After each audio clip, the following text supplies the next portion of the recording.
Next speaker in this plenary is Mr. Daniel Seidemann, lawyer and founder of Terrestrial Jerusalem, an Israeli non-governmental organization.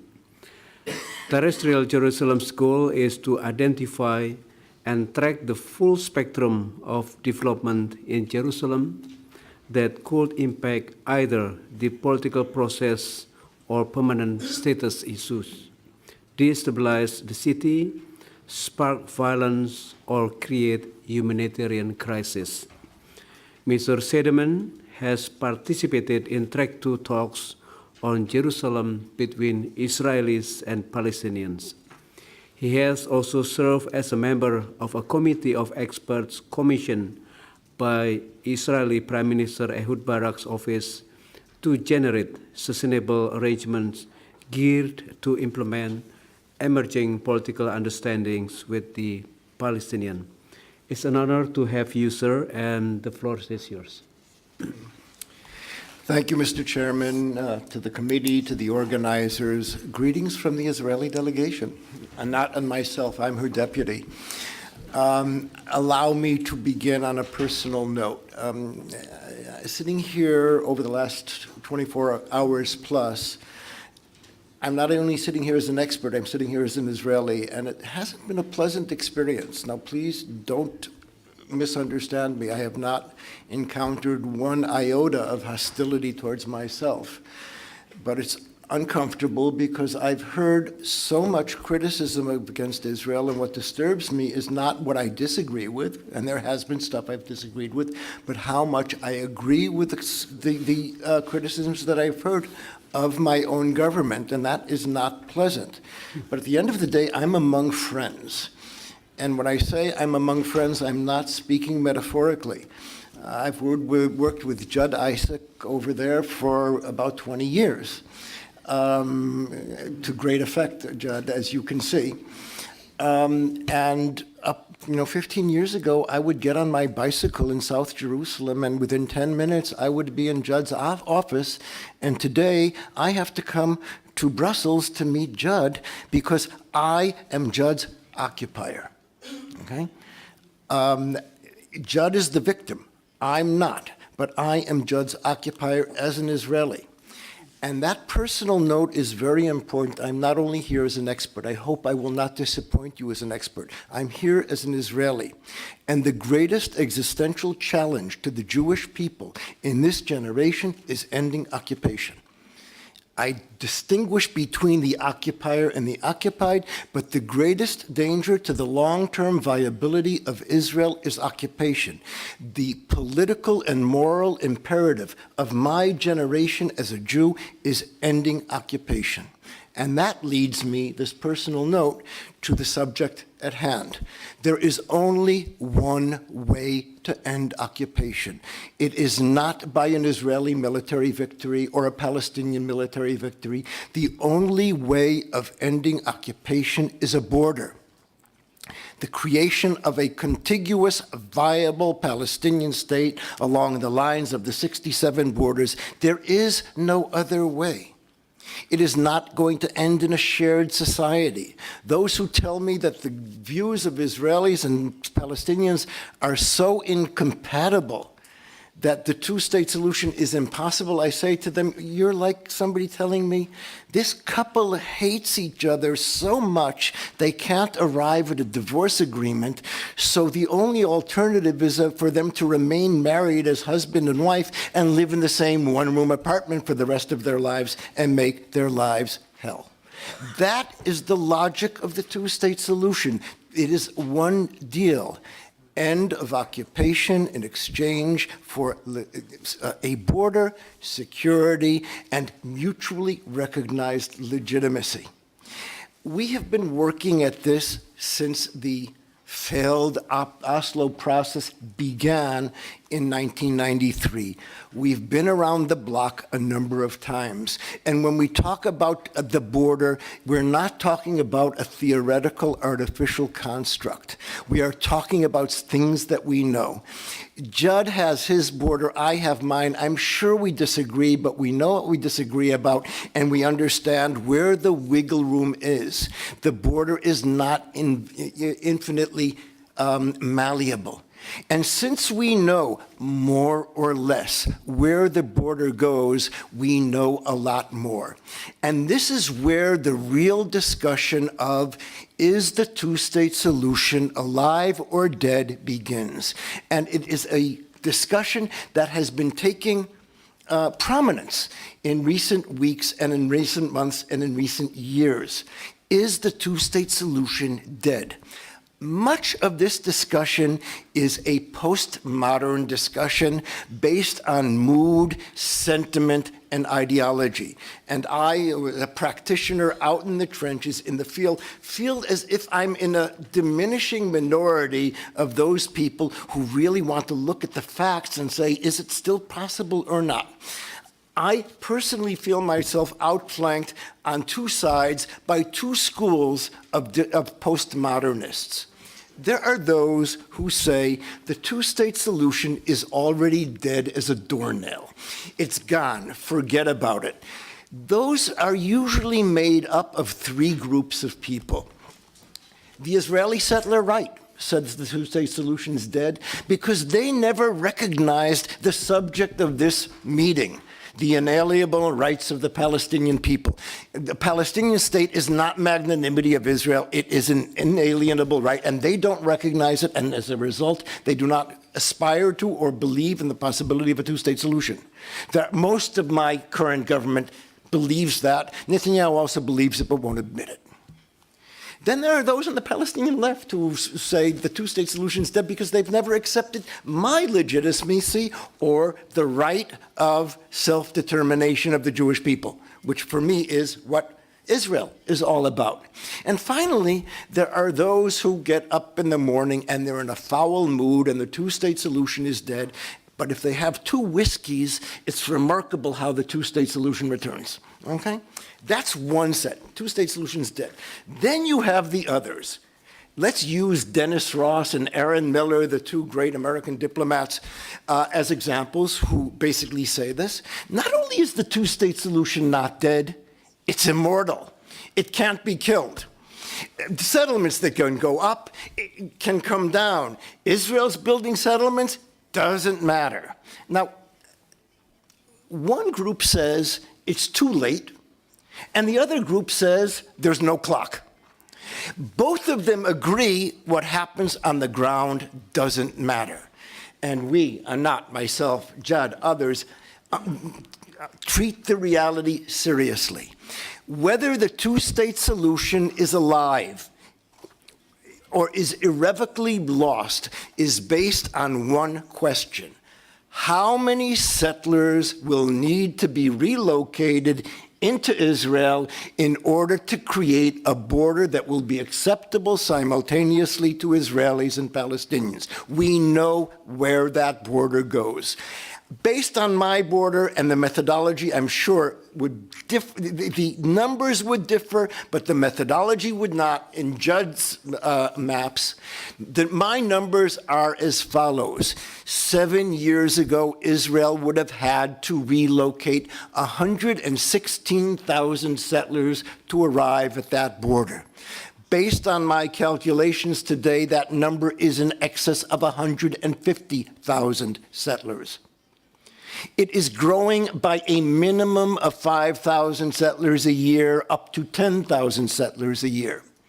Is it imaginable that an Israeli government, any Israeli government in non-utopian circumstances, will be able to relocate 150,000 people? That's the question. And I don't know the answer to it. Just in economic terms, every 5,000 settlers who are added to the West Bank raise the monetary cost of an agreement by $300 to $350 million a year. Now, if you have a multi-billion-dollar slush fund, maybe that doesn't matter. But in the real world, it does matter. There is just so much territorial abuse that this one tortured piece of land of the Palestine you love and the land of Israel I love can absorb before we lose the two-state solution. And losing the two-state solution is a bit like crossing the Pacific Ocean in an ocean liner without sophisticated navigation equipment. You're crossing the ocean from west to east. You will cross the international date line. It's there. It's a certainty. It's very consequential when you cross the international date line. On one day, it is yesterday. On the other day, it's tomorrow. But when you cross it, you're not going to see a line. You're not going to know. I can tell you, I do not know the answer to the question, will any Israeli government be able to generate the energy and the political will to relocate 150,000 settlers? I hope so. I'm not sure. But we are either approaching very close at or immediately beyond the ability to arrive at a two-state solution in any reasonable, politically envisioned circumstances that we can in any way expect. I want to relate this to something that hasn't been focused on at least sufficiently, and that is what have been the patterns and the pulse of settlement activity in recent years. I want to begin in the beginning of 2013. John Kerry, Secretary Kerry, was trying to generate political negotiations, and Netanyahu stopped new settlement announcements. There were no new tenders and there were no new plans. The reasons were transparent. It was not clear that Kerry would be able to generate a new round of negotiations, and each side did not want to be blamed for it, so Netanyahu held off. The day that the negotiations resumed, there were more than 2,000 units announced in East Jerusalem alone. And during the 8 months of the Kerry negotiations, there was an unprecedented surge in settlement activity, the likes of which we did not witness since 1967. More tenders in the 8-month period, more plans approved than in the previous 4 years put together. That is what led to the collapse of the talks. The immediate trigger was the issue of prisoners. But the underlying cause was as follows. During the Kerry negotiations, the border between Israel and Palestine was indeed being determined. It was not being determined inside the negotiating room. Tzipi Livni, our chief negotiator, could talk about climate change. She was not allowed to talk about Jerusalem or borders. It was taking place outside of the negotiating room by means of construction equipment. It was wonderful seeing your presentation, Jadet Noel, because we haven't compared notes, and what you saw independently, I saw independently. What we have been witnessing in recent years, based on settlements, the security barrier, infrastructures, main highways, and the neutralization of a Palestinian presence is the creation of a unilateral border between Israel and so-called Palestine, a fractured, fragmented Palestine, which is incompatible with any reasonable interpretation of the two-state solution. That is not about to happen. That is happening. Now we come to the present and the real drama that is about to unfold. There has not been one new tender in East Jerusalem since June of 2014.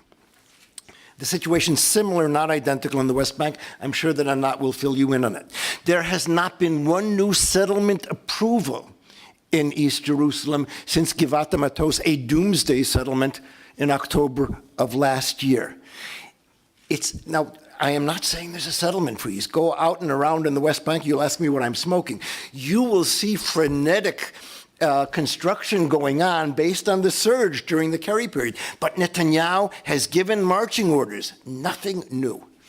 And that baffled me for a few reasons. Netanyahu was fighting for his political life. He needed the settler base, but he didn't court them by issuing settlements. He wanted to punish the Palestinians for doing something outrageous by going to the ICC. didn't publish settlements. He's already in a food fight with the President of the United States. What does he have to lose? And he didn't issue new tenders. But beyond that, it's been mentioned on a number of occasions, we have the most right-wing government in Israel history, and the settlers know that there have been no new settlement announcements, and they're keeping quiet. This is the case of Sherlock Holmes, the dog that didn't bark in the night. Why are they holding their silence? We have finally discovered by political leaks recently, Netanyahu wanted and wants to fight a one-front war on Iran and not a two-front war with Iran and the settlements simultaneously. When the coalition was formed, he elicited an understanding, a secret understanding with the settler right, Naftali Bennett. I will not be issuing new settlement announcements or new tenders until after the Jewish holidays, which happens to be the time when the smoke will clear on Iran. What does that mean? We are in a temporary lull, and that temporary lull will end in the first week, second week, or third week in October. The settlement floodgates are about to open. Where will you see this? Not much in Jerusalem, because Netanyahu has run out of provocations in Jerusalem. There are very few tenders left. He might go for Givat Matos, which is a doomsday settlement. It's enough in itself to kill the two-state solution. It will be likely in the West Bank. But inside the settlement blocks where the greatest danger to this two-state solution exists. This means that we are going to see a surge, the nature of which will likely within short order, a year, 2 years, 3, make this discussion a moot discussion. Finally, this is all taking place against the backdrop of political desolation. The day the Kerry initiative failed became the day upon which the American ownership of political processes in the Middle East came to an end. Nobody knows what happens next. My friend Khalid El-Gindi describes the potential resumption of negotiations under the auspices of Secretary Kerry as getting a floppy disk with Windows 95. And it doesn't matter how many times you stuff that floppy disk into the USB port, it's not going to reboot your computer. The old order of American ownership is gone. The new order is not in place. What we have been witnessing in the discussions here about accountability for Israel, differentiation, as Hugh mentioned it, potential criminalization, are all components in a puzzle of getting this under control. The beginning of October will begin a drama on the ground. It will also be the beginning of a political drama as well, and the two of these dovetail. Once the smoke on Iran clears, the White House will be entering into earnest into their reevaluation, and the question is, do we re-engage? How do we re-engage, or do we walk away? And there is a very real prospect that the White House will walk away and say there is only grief in this conflict for us. We're not going to get anything out of Netanyahu, and we're not going to get any forward movement. Should that be the conclusion, it will be under the watch of this President, Obama, or shortly thereafter, that the two-state solution will be lost, because I don't know where that line is, but I will be able to tell you when we're well beyond it. And what we are about to witness is settlement activity careening out of control with the traditional flawed braking mechanisms disappearing. So this is no longer a theoretical question of international law. That's enormously important. Pursue it. I beg you to pursue it. It is not only a question of the humanitarian impact. Believe me, I am sensitive to that. But today, what hangs in the balance is the very possibility in our lifetimes to arrive at any political agreement between Israelis and Palestinians, and based on what is happening on the ground. So getting settlement activities under control is not elective surgery. It is a life-saving procedure if we are going to keep the prospects of any political agreement between my people and Judd's people alive. Thank you.